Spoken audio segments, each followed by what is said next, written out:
4 then. Now, as we start tonight, we will just quickly run through a few of these to, again, call our attention to the fact we're talking about the temple. The temple is going to be destroyed, and here are some pictures, some mock-ups and so forth of what that temple would have looked like.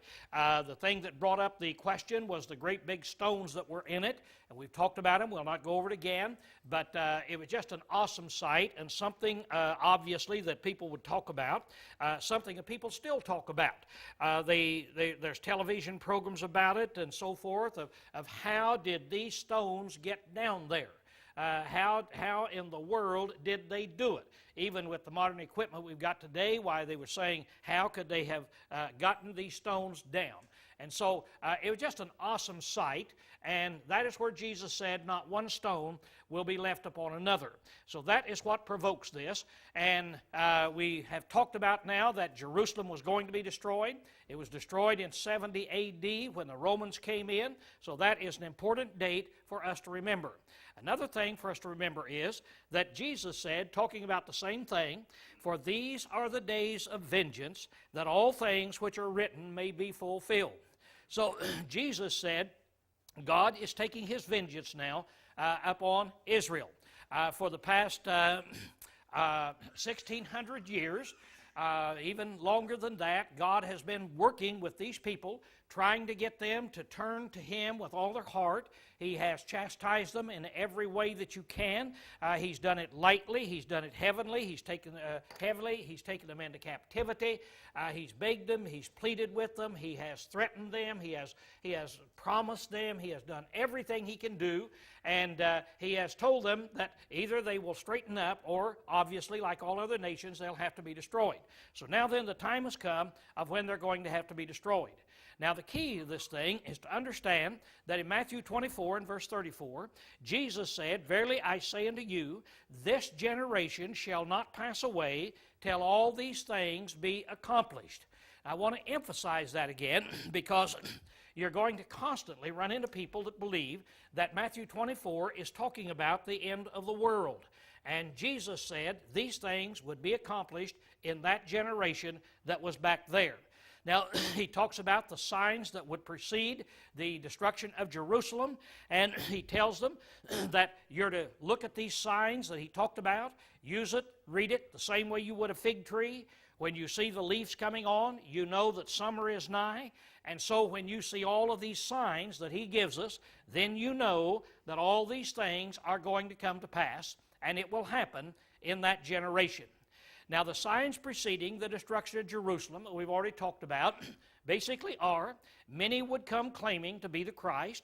There would be wars and rumors of wars. Nation would rise against nation, be famines and earthquakes. Apostles would be delivered up and killed. False prophets would arise, and the gospel will be preached to the whole world. So he said, now these are things that you can look for, and that the end will not come, the destruction of Jerusalem will not come until these things have come to pass. Now he gives them then the warnings that we studied about, and that is, he said, now when you see the Roman army, you flee. Just take off fleeing for this reason. There is no way that Jerusalem will be saved. Rome will destroy the town. Do not believe anybody that says Jerusalem is a city of God, the Jews are God's people, and God will protect us. As soon as you see that Roman army, you take off. And it says, don't try to save any material things. Don't go back in to get your coat. Just when you see an opportunity to get out, you take off. He said the days would be shortened, or no flesh would have been saved. There was a law that was in this because the generals changed positions from Vespasian to Titus, and it gave the Christians time to get out. And then it says the Lord will suddenly, not exactly spelled right, but the Lord will suddenly appear at that time. So he's going to come, and of course we studied about that he came in the same way that Bible language deals with it all the time. He came in the army by sending the army, this time the Roman army. God had appeared in the Babylonian army, in the various armies in the past, and now then he's going to appear here. Then the nation of Israel will be destroyed. Then we find that the time of the destruction of Jerusalem last week was going to be in that generation right there. So now then, as we get at it tonight, we start out our new material. We begin tonight in verse 32. So as we begin in verse 32, it says, "Now from the fig tree learn her parable. When her branch is now become tender and putteth forth its leaves, you know that the summer is nigh. Even so ye also, when you see these things, know ye that he is nigh, even at the door." So when you see these signs here and the gospel is preached to the whole world, understand he is nigh at the door. He's ready to come. And so it says, "This generation shall not pass away until all these things shall be accomplished," here. So now, he goes ahead. Let's see, there's one other point here that I wanted to make on this right here. Down here, it says, "Heaven and earth shall pass away, but my words shall not pass away." Sometimes this verse is misunderstood in saying that Jesus is saying that heaven and earth would pass away at that time. Now, he's not talking about heaven and earth would pass away at that time. He is saying, what he's talking about is, I have told you what is going to happen, and now then you can just mark it down. These things will be fulfilled in this generation. Now, heaven and earth will pass away. Heaven and earth is not permanent, but my words will never pass away. In other words, my words will be fulfilled. My words are more stable and more sure than even the heavens and the earth, is what Jesus is saying. So when I say something to you, it is more stable than the heavens and the earth, trying to show us, just don't doubt my word at all in what I'm saying here.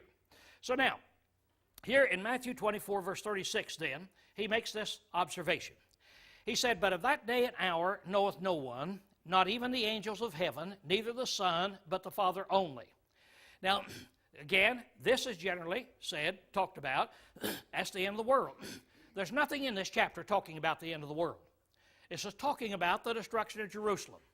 Now, here it is. It says, "Of that day and hour, no one knows, not even the angels of heaven."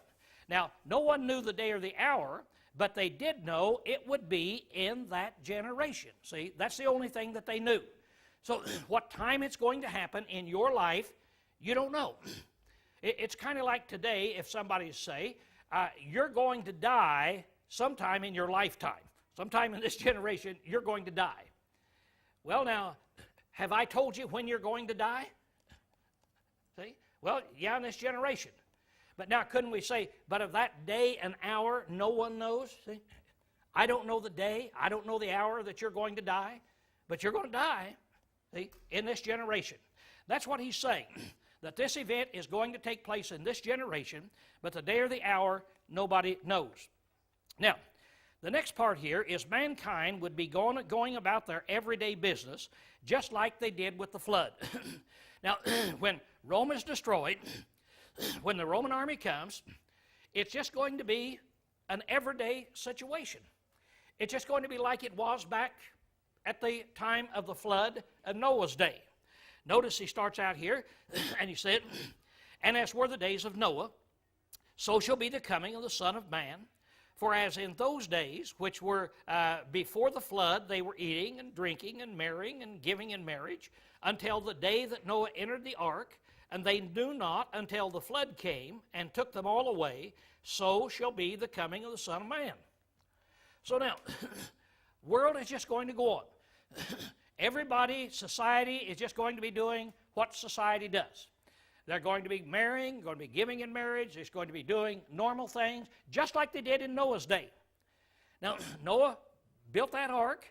Noah, obviously, it said, was a preacher of righteousness, so he was telling people what was wrong with them, but nobody paid any attention. Flood's going to come, big boat is built out there, nobody's paying any attention. Well, what were people doing the day that Noah sealed the ark and the rain started? What was the world like? Jesus here tells us what it was like. It was just like every other day. There were weddings planned. There were people doing this. There were people doing that. And that's the way it's going to be when Rome comes. It's going to be coming here just in a normal situation, normal lifetime like that. Now in verse 40, then it says, then shall two men be in the field, one is taken and one is left. Two women shall be grinding at the mill, one is taken and one is left. So we raise the question, now, isn't this talking about the rapture? Now, remember, back at the introduction, I told you there is no such thing as a rapture. Anywhere in the Bible, it doesn't talk about a rapture. But you hear about the rapture all the time. You hear about it, people talking about it, and the rapture is going to be a big thing. It's kind of interesting. It's something the Bible doesn't mention, but it's one of the big events of the whole world that everybody is looking at here. And so you come back and, well, isn't this a rapture? Remember, we talked about in the books there, Left Behind, they say when he comes again, airplanes will be flying along, and there might be two pilots in there, one taken and one left. Or both pilots taken and the stewardess left. Some people are just going to be taken, others left. And so this is where they build the rapture around there then. So let's talk about the rapture here, when it talks about one is taken and one is left, and then we'll see what this is talking about. So what about the rapture then? As you look at it here, what does it mean? Well, Matthew said one is he says talking about here is taken. In Luke, it talks about one shall be taken, one shall be left. Now the word rapture itself means act of transporting or fact of being transported, a state of being wrapped or carried out of oneself, spiritual or emotional ecstasy, an expression or manifestation of ecstasy. So it's where one is just taken out of themselves, is the idea of what rapture is. That all of a sudden you're here, and one is taken and one is left. The person that's taken is just all of a sudden just right out of his skin, right up into the clouds. He's raptured up there. And now what is the proof of it? It says one is taken and one is left. Now that's the definition of it. The rap means lifted by a supernatural force, transported as in spirit to another place, or and so forth. So now, let's look at this word. I look up the same word. Now this is where the same Greek word is used. One is taken and one is left. I'm going to run through the New Testament, and let's see what this word means under a dozen different situations. So we go kind of rapidly. We're not going to analyze the verse. I just want you to look and see when the word take is used, that's marked in red, does this mean that somebody was just sucked right out of their skin, right up into heaven, like we say it means in Matthew 24? Now, here's Joseph in a dream, and the angel came and said, arise and take the young child and his mother and flee into Egypt. Now, you got a picture of what that means? There's no such thing as grabbing them, taking them out of their body and so forth. Pick up the child and take the child on down. That's what the word means. Then when he heard Herod was dead, why the angel came and said, arise and take the young child and his mother and go into the land of Israel. So now he picked him up. He took him back up there. But no, nothing of this rapture kind of stuff. After 6 days, Jesus taketh with him Peter, James, and John his brother, and bringeth up into a high mountain apart. So he took the 12, then he took these 3, and he said, you guys come with me, and they went up into a high mountain apart. There's no rapture that is in there. If your brother sin against you, go to him. But if he hear thee not, take with thee 1 or 2 more, that at the mouth of 2 or 3 witnesses. So what happens if you're going to take 1 or 2 more with you? You go grab somebody and just suck them out of their skin? Or you go and, hey, would you come with me? So you take them with you. I'm just showing you, this is the way the word is used throughout the New Testament, see? And he took with him Peter and the 2 sons of Zebedee, and began to be sorrowful and sore troubled. This is when he went in the Garden of Gethsemane. It's just a matter of just asking people to go with you, and you take them with you. And leaving the multitudes, they take him with them, even as he was in the boat. So the disciples go out the boat to get ready to go across the sea. Jesus is already in the boat, so they take him with them. No, this miraculous rapture. And they laughed him to scorn. When he went in, he said, the child's not dead, but having put them forth, he taketh the father and mother, and he went in the bedroom where the child was to raise her from the dead. After 6 days, Jesus taketh with him Peter and John. He took again the 12 and began to tell them the things that were happening to him. And he taketh with him Peter and James and John and began to be sorely amazed. And he took them and withdrew apart to a city called Bethsaida. After 8 days, he took with him Peter and James and John.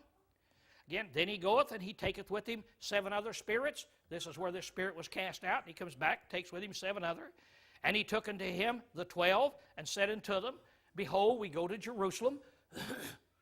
No such thing anywhere. See, I'm giving you everything the New Testament says.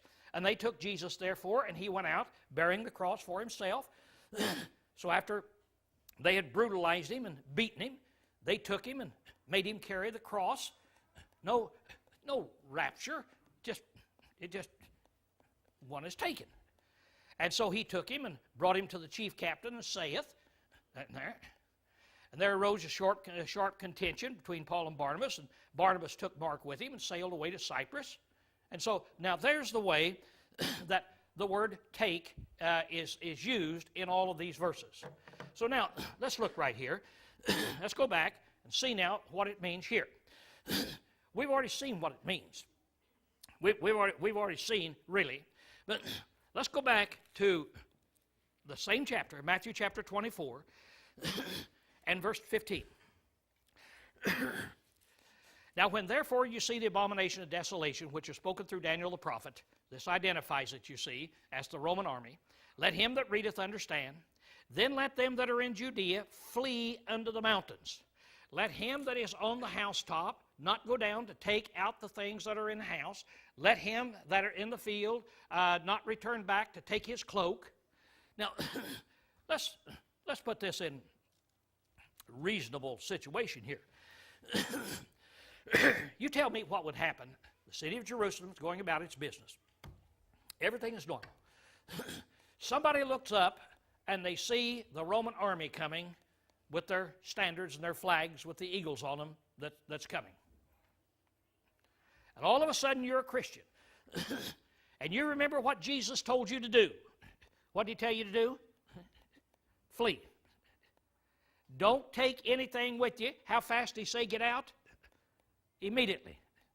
What are you going to do? What are you going to do? Are you going to yell at your mate? Are you going to go running? Are you going to tell people, let's get out? Or are you just not going to say anything? See? What would you do if there was a fire in here right now? I said, everybody get out. Would you be trying to tell other people, let's go, let's go, let's go? Now the people that believes you, they would go with you. You take them with you. The people that didn't, they're going to stay there. And so as people are leaving, they're fleeing out. All the Christians fled out of Jerusalem, history tells us. As the Christians fled out, as they were going out, and as they were crying, 2 men would be over here in the field, doing whatever they were doing in the field, and the Christians were running. John, come, Roman army's there. He jumps up, he takes off. The other Jew's going to stay. 2 women there at a mill, the yell comes, one goes, and one's going to stay. One's taken, one's left. Just a normal situation. And that's the way the Bible uses the word throughout the New Testament. That's the reason I wanted to give you all the places in there, so you'd see it's just a normal situation. So if there were half a dozen men in this classroom, I run out, I run down, I yell in at them, come on, fire. Well, the one man might believe me, bing, he's going with me. The other 5 that thinks I'm joking, they're going to stay there. So the Jews that didn't believe Jesus, they're going to stay there. The Christians that are looking for this, they're going to go. One is taken, one is left. It's the way the Bible uses the word. There's no place that uses the word meaning that it just takes you out of your hide like we hear it taught about today. Is there any question on that? Anybody have? Okay. Now then, Jesus gives them a warning to be watchful. So now then we're down really to verse 43, and here verse 42. Watch therefore, for you know not on what day your Lord cometh. So be watchful, go on about your business, everyday business, but you don't know when he's coming. And when he is coming with that Roman army, the very minute you see it, you get out. He said, but know this, he's going to give a parable, that if the master of the house had known in what watch the thief was coming, he would have watched and would not have suffered his house to be broken through. Therefore be ye also ready, for in an hour that you think not, the Son of Man cometh. So be prepared, be watchful. Now, did they have any signs? They had lots of signs, didn't they? You see, of the earthquakes and the wars and rumors of wars, and the apostles being delivered up, and some of them killed, and the gospel preached to the whole world. Would that make an impact on the Christians? Now, stop to think. See, you and I don't think about this, because we don't have to worry about the destruction of Jerusalem. But if Jesus, if we had been there, and we had heard Jesus tell us this 2 days before he died, and he said, now I want you people to remember this. Jerusalem is going to fall, and you watch for it. And here are the signs. And the last one is when the gospel has been preached to the whole world. You watch, because in a day that you don't know, it's coming. And as soon as you see the Roman army, the way you go. Well, when the gospel was preached to the whole world, would it have an impact on you? Would you talk about it at all? Would you, maybe with your husband or wife, say, you know, I wonder if it'll be very long? Because Paul said the gospel's been preached to the whole world. I wonder if it'll be very long now. Why, of course. This is something they were looking forward to. Now, they weren't looking forward to it with a great anticipation and saying, oh boy, this is going to be great. We're going to lose our home. We're going to lose all of our property. We're going to lose all of it. This is going to be a great thing. But it's something that they were anticipating and that they were actually looking for. When is it going to happen? With this in mind, turn to Hebrews chapter 10. In Hebrews chapter 10, let's start out in verse 23. Paul said, let us hold fast the confession of our hope, that it waver not, for he is faithful that promised.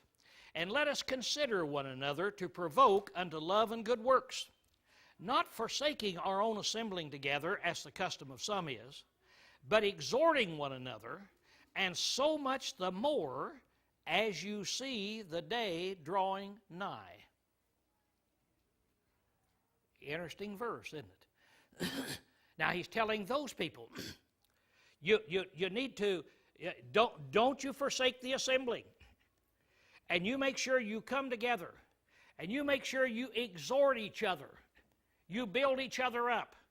And so much more. Do it more fervently as you see the day drawing nigh. Now, if this is the second coming of Christ, there's kind of a problem there of him writing to the Hebrew brethren and telling them, as you're seeing the second coming drawing nigh, you make sure you get more emphatic and more zealous in exhorting. Jesus hadn't come yet, see? That doesn't fit in there. But there was a day that they could see coming, and they could see it getting closer and closer and closer and closer. They had these signs. And as you see this day coming, you exhort one another even more. Now, who would the Hebrew book be written to, by the way? If we name the Hebrew book like we do the Ephesians and the Colossian book and Thessalonians, what would we call it? The book of Jerusalem. It's written to the Hebrews who lives down in Jerusalem, down in Palestine. And so he's writing to those brethren. So that over there, I think, is very obvious that it's talking about the destruction of Jerusalem. That they saw this thing coming. They could see it, that it was coming. They saw all these signs being fulfilled. And the interesting thing is, it was 100% successful as far as history tells us. This is really something. Where Jesus warns the people, gives them the signs, tell them what to look for, and it worked out 100% the way it should. Eusebius wrote in the 3rd century, he said, the whole body, however, of the church at Jerusalem, having been commanded by divine revelation, giving to men of approved piety, there before the war removed from the city, and dwelt in a certain town beyond the Jordan called Pella. So at that time, history was showing everybody got out, and they went over to a place called Pella. Now there's where Jerusalem is, and you'd go across the Jordan River, and up there would be a little town called Pella. And history says the Christians fled.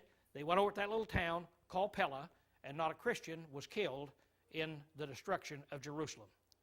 Now it's generally stated, at least Josephus gives us these numbers, that 1,100,000 Jews perished, 2,500,000 were taken into slavery, but not one Christian perished because they obeyed the Lord. Now these numbers are probably exaggerated. Josephus had a tendency to exaggerate numbers and so forth, and they probably are, but nobody knows, but it's the only number really that we've got. Jerusalem was not a big town, and yet we're told that when the Passover comes and those holy days came, well, there would be as much as 4 million people crowd into that town. And so I don't know how many there were, but it was just an absolute slaughter. And we do know that thousands, I forget now what it was, the Romans took, I forget how many thousands away over to Rome and thousands up in another place. And Titus, who was the general, he took several thousand up to Caesarea, and then he put them in the gladiator rink to celebrate his brother's birthday. And that's the way that they would give parties back there. So he gives his brother a big birthday party, and I forget how many tens of thousands of Jews that were put in there, and they all had to kill each other. And then Titus had a girlfriend. You remember that Bernice that you read across in the book of Acts when you read about her? Well, she was Titus's girlfriend, and she lived up at Caesarea Philippi. And she had a big castle up there, and Caesarea Philippi is it's the one spot in all Israel that is cool, watery, green shrubbery. In the summertime, people take their treks up there to go up to find relief from the heat. It's an oasis, it's a garden, and so she lived up there with Herod, her brother. And she and Titus were having an affair. And so after the destruction of Jerusalem, he went up there to celebrate with her, and so he took several tens of thousands up there, and he had a big party up there and put them in the gladiator ring and had them to kill each other so they could have a big party up there. And he got so infatuated with her that finally his dad had to send orders over, and of course his dad was the emperor at this time, and son, you've had enough, cut it off, and you get back over here because this is being carried on too much. But at any rate, thousands of Jews were put in the gladiator rinks and sold into Egypt and just sold everywhere, and Jerusalem was destroyed. So they did obey that very thing that's in there. Now, before I get into this, there's one more thing right here in verse 45 and talk about. It's another parable, and it's saying exactly the same thing. Who then is the faithful and wise servant whom his Lord has set over his household to give them food in the due season? Blessed is that servant whom his Lord, when he cometh, shall find so doing. Verily I say unto you that he will set him over all that he hath. But if that evil servant shall say in his heart, My Lord tarrieth, and shall begin to beat his fellow servants, and shall eat and drink with the drunkards, the Lord of that servant shall come in a day when he expect not, in an hour when he knoweth not, and shall cut him asunder, and appoint his portion with the hypocrites, and there shall be weeping and gnashing of teeth. So again, it's the same thing. He's given them two parables. Be prepared. When the master goes away, if the servants start playing, thinking that he'll not come back, they'll play, they'll get drunk, and in a day that they don't expect him, back he comes, and all of a sudden they are in trouble. Now, you'll see this right here, that he comes along here and does this. Now, this other thing I just want to put in here. One more thing to show this is not the second coming is, there will be no escaping the events of the second coming, but there is a way to escape this one when he comes. Now, we've already seen it before we look at the verse I'm going to put up here. How could you escape this coming when Jesus comes this time? How could you escape it? What did he tell you to do? Flee. See? There is an escape on this one. The second coming, when he comes back again, of course, there's no escape that's in here. Now, here's Matthew, and here's Mark, and here's Luke, and they're all telling the same thing right in here that we're talking about right in here, you see, on this. Now, look at how Luke puts it. But watch ye at every season, making supplication, that ye may prevail to escape all these things that shall come to pass, and to stand before the Son of Man. So watch everything I've said, and you then will be able to escape. So in this particular situation, an escape was something that they could do. Okay, that brings us to the end of chapter 24 then.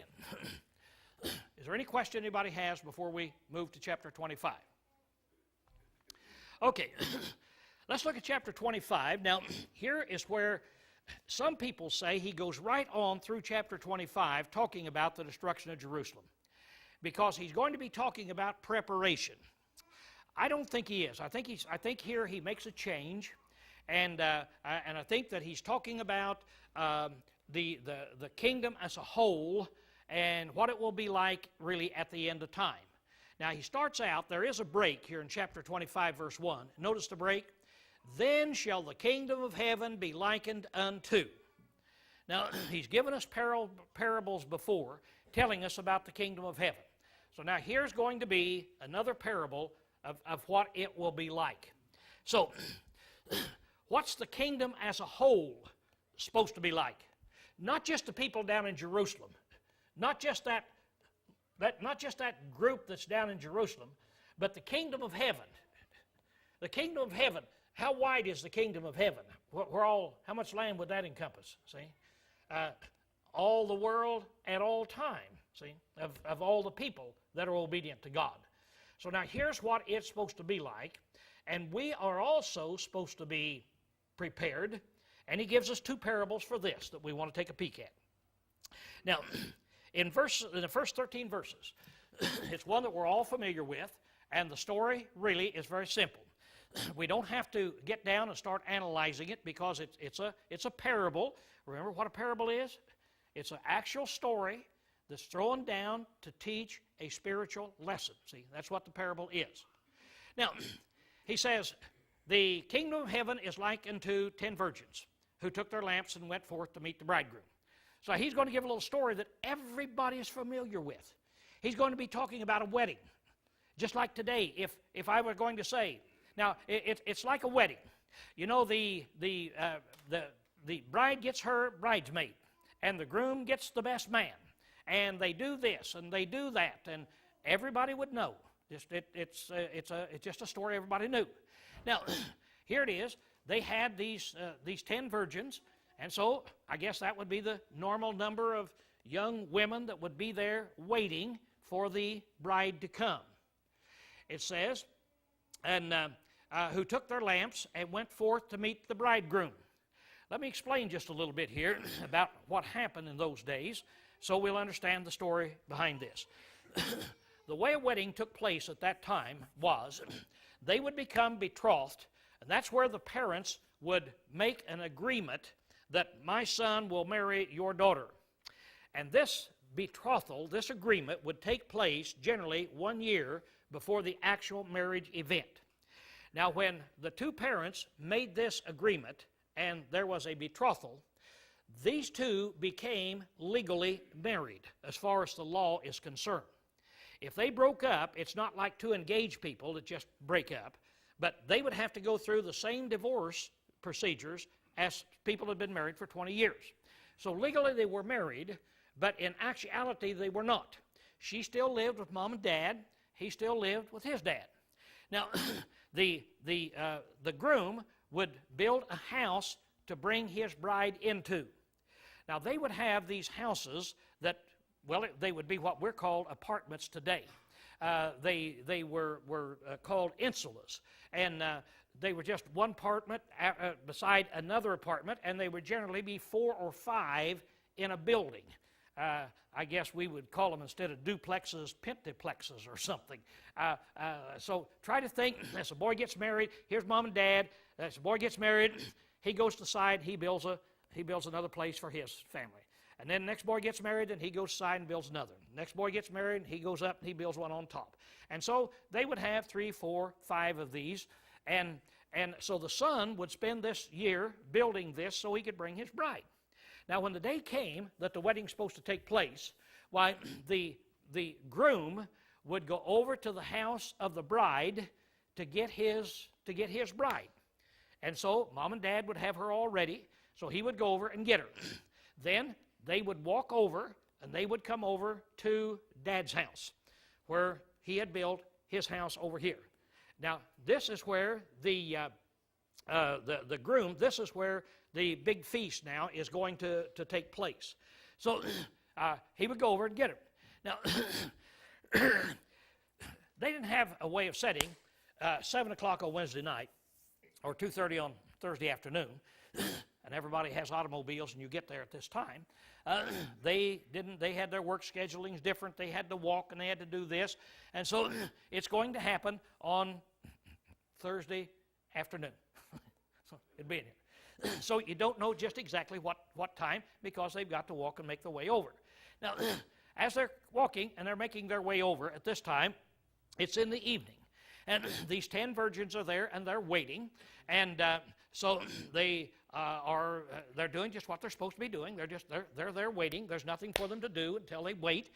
And then they're to run out and meet the bride and his groom, and the bride and the groom, and the big party begins. So they're there and they're waiting. All 10 of them are just waiting. They're sleeping, napping, whatever it is. They've got people on the lookout. They're looking for this. There was just one problem. 5 of them had done one thing that 5 of them had not done, and that is made preparations. So they were all there waiting. They come. The bride and the groom doesn't get there until after dark. They wake up and they're yelling, "Here they come." They jump up. They start lighting their lamps. Now, to light a lamp, it's just a little bowl with a wick hanging out the side, and you light the lamp. Each time you light it, you have to cut it and trim it, because it's got charcoal and all black on it all times. So you light that lamp so you can see where you're going. Now, they get up, and 5 of them looks around. We don't have enough oil. We don't have enough oil to be able to make the trip to go out there and to come back. And so they look at the others. Give us some of your oil. Now, 5 had made preparations. They'd got plenty of oil in case there was a delay. 5 had not made preparations. That's the only difference that you got in these. These had made preparations, said, if we give you part of our oil, then we will run out. So run over to the people to sell it and buy it. Now, they would have lived right there in town, and it would not have been very far over to run over and get anything. So they went over to get them some oil, and when they got back, the bride and the bridegroom were there. The door was locked. The party had started. They're out there knocking. Let us in. Let us in. And in essence, the groom says, the party has already started. You weren't prepared. It's too late. I don't even know who you are. It's just like if somebody came and knocked on the door. The big party is going. And, hey, can I come in and join the party? No, you can't come in and join the party. He's a stranger.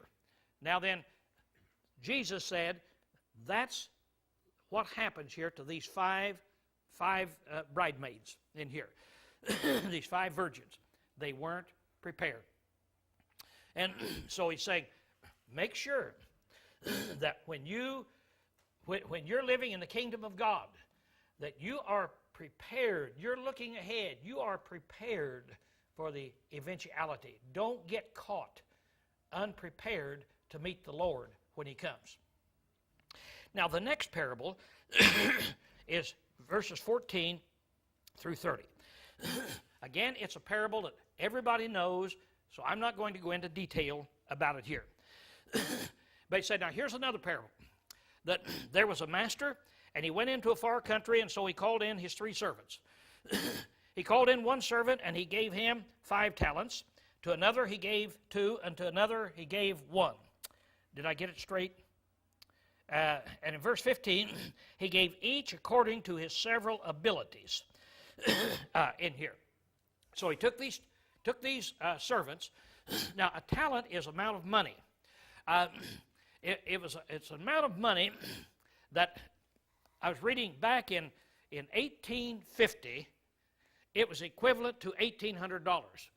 So those of you who know how much inflation has been since 1850, multiply that up. So it would be a goodly number of dollars. See, it's what I'm trying to tell you. It'd be a goodly number of dollars.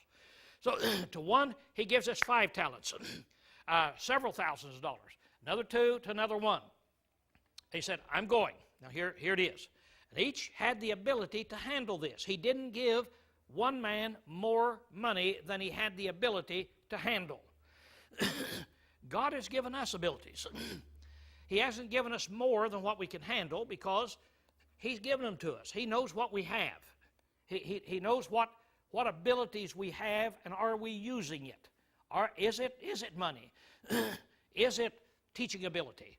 Is it ability to visit the sick? Is it what are our abilities? He has given different people different abilities here, and he expects us to use it. Now, he goes away. He comes back. The one with the 5 talent comes back and says, I've doubled your money. Blessed art thou. The one with the 2 says, I've doubled your money. The one with the 1, here's the key. He said, I knew that you were hard master, and I didn't want you to lose any of your money. So he wasn't going to steal any. I didn't want you to lose any. So I went out and hid it. I buried it. Now, what you and I today would be, we'd put it in the bank. But they didn't have banks.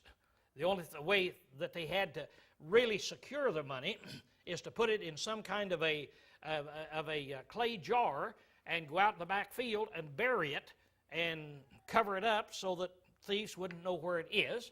And so he said, that's what I've done. So here's your money, master. The same amount that you gave me. Okay? I did this.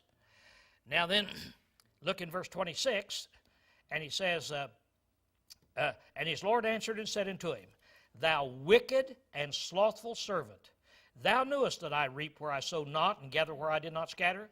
Thou oughtest therefore to put my money to the bankers, that at my coming I should have received back mine own with interest. Take you away from the talent, therefore the talent from him, give it unto him that hath the 10 talents. Now remember, this is a parable. The guy with the 10 talents is still there. So he's saying, take that guy's money, give it to this guy, so this guy can go out and use it and make me some more money.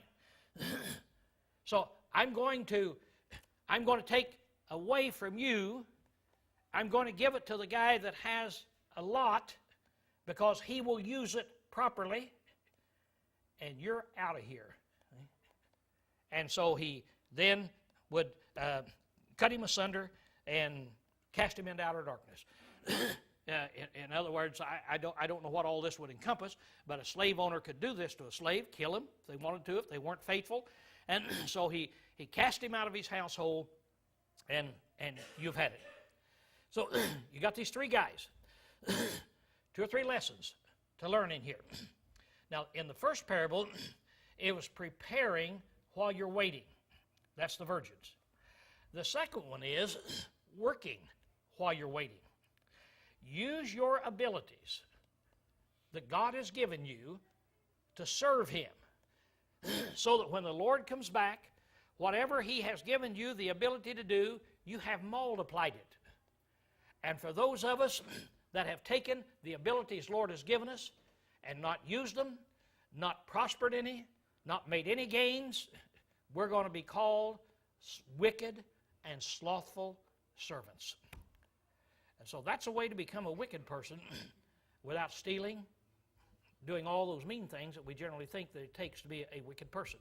We need to use our abilities. So, he tells us then those two parables to prepare us here in the kingdom. Now, in verse 31 is where we will pick up when I get back, and I'll be talking about then the judgment day. Okay, class dismissed.